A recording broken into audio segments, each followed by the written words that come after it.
বাবুনগরী রহমতুল্লাহ আলাইয়ের বিপক্ষে যে কথা বলেছো, কটূক্তিমূলক কথা বলেছো, বেয়াদবিমূলক কথা বলেছো, তার জন্য তোমাকে মাপ চাইতে হবে। ভাই, ওরা তো আপনার বিরুদ্ধে বিক্ষোভ ডাকছে।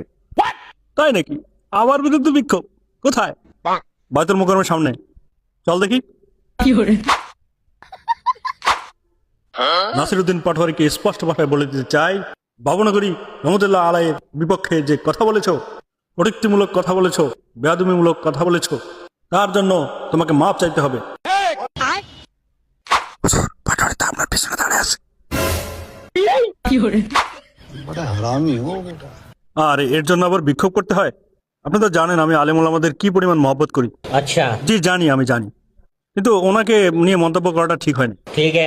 আমি এর জন্য আন্তরিকভাবে ক্ষমা প্রার্থনা করছি। ঠিক আছে, ঠিক আছে। আচ্ছা, আমার জন্য একটু ভোট চান। সবাই আমাদের নাসিরউদ্দিন পাটোয়ারি ভাইকে ভোট দিবেন। উনি খুব ভালো মানুষ। কিসের বিক্ষোভ?